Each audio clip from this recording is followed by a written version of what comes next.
So I was giving a lecture for Nation of Islam people in LA, an all-day seminar I did was Years Miles. And there was a black guy sitting on the front seat with a couple of girlfriends, and I could tell this guy was a high roller, you know, alligator shoes and diamond rings and all that. Baller. Like somebody you want representing you.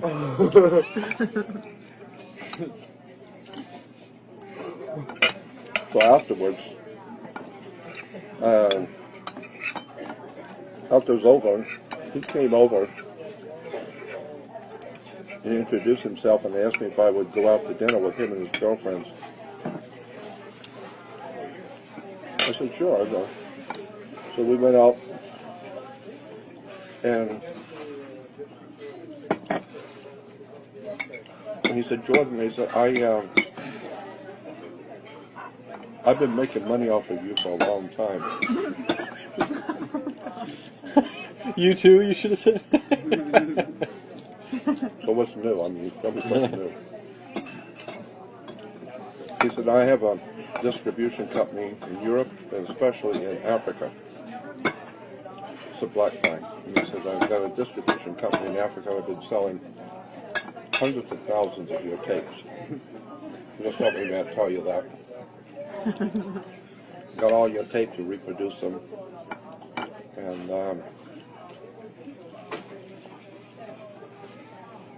you're famous in Africa. I made you famous everywhere. I don't care. It doesn't matter to me. And so he said, but I would like to actually be in business with you. And really, you know, set up a real business with you. So I told him, I said, well, I'm sorry, but it's too late. I had a dear friend named Stuart Rubenstein who tricked me into signing a contract. He lied to me and said that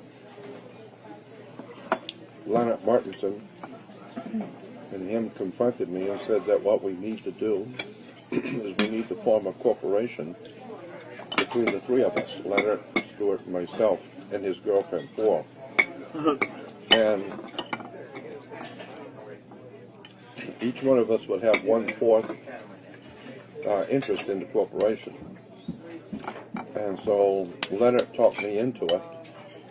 So I signed an agreement that the company would represent me. All of my work, everything would be copyrighted by the company. All my videos are copyrighted by that company, of which I would give 1/4 ownership.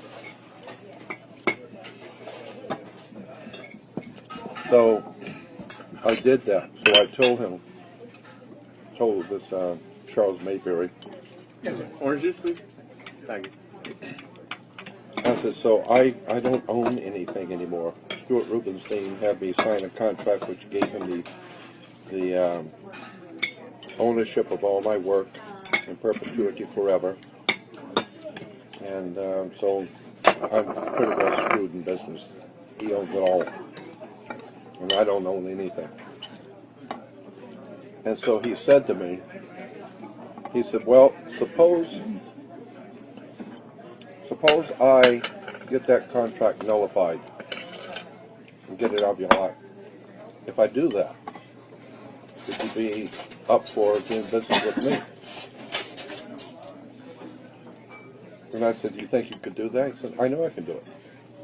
The question is, would you do business with me if I get you out of that contract? I said, well, get me out of the contract first. Let me see you do it first. And so he said, okay. I come to find out he's also an attorney, a lawyer. And so what he did is he had a white woman in Minnesota who was also an attorney that he worked with. And the two of them were scam artists. She worked with him, he worked with her, and they pulled off some real good stuff together. And so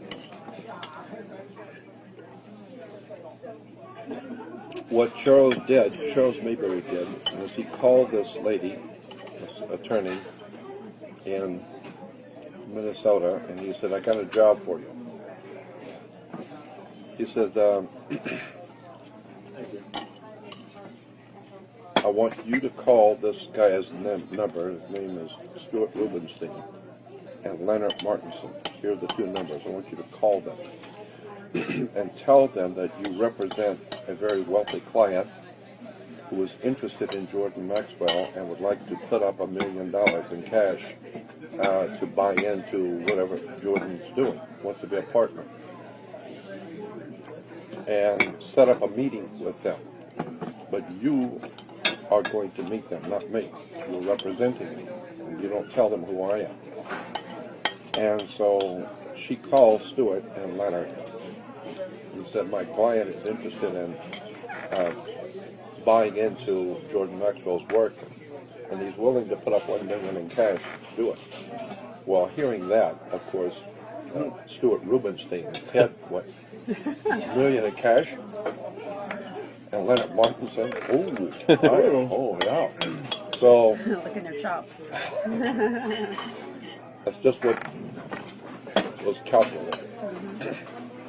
And so the woman told Stuart and Leonard, if you'll be interested, I will come out to talk with you. And they said, yeah, we're interested.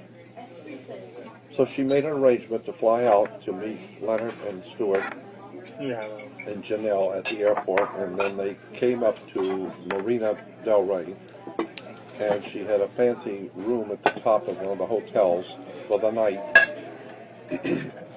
And so what she did is she said, she told them, she said, now tomorrow night I have the meeting, we're going to conclude this business tomorrow night. But you have to have Jordan Maxwell there with us tomorrow night. Because my client said he was not interested in doing this if you have anybody who has any kind of a contract with the company. Anyone who has any kind of a contract with you three, he will not invest in this company because he doesn't want somebody coming in later and saying, well, I got a piece of the contract too. He said, I want to know exactly who's in on this to start with. Who am I going to be in business with? Well, the only one they had a contract with beside the three of them was with me. And so he said, no, this has to be only with the members of the corporation. And I wasn't a member. They didn't make me a member. Yeah. So he said, you have to buy Jordan Maxwell out, get him out. And then I will deal with you guys because you're the ones that own the corporation, not him. And until you get rid of him, I'm not doing anything because if I put money in, he's going to want a piece of it. So Stuart calls me and says, Jordan, look we're going to have to write you out of this contract. You're going to have a new contract, and you're not going to be a part of it. And he said, but I'm getting $1 million, and I'm going to take care of you if this deal goes through. Mm-hmm. And so, really? Yeah, he's going to take care of you. So I said, Stuart, I don't care what you do whatever you want to do. He said, this is what I want to do. I want you to come tomorrow night at Marina Del Rey. We're going to have dinner. And this lady is an attorney, and she's representing a very wealthy client, and he's going to give us $1 million. But we're not going to do it if you're a part of the game, so we're going to write you out. And I said, I don't care. Tell me where to be. And so that night, we met at this plush restaurant at the hotel.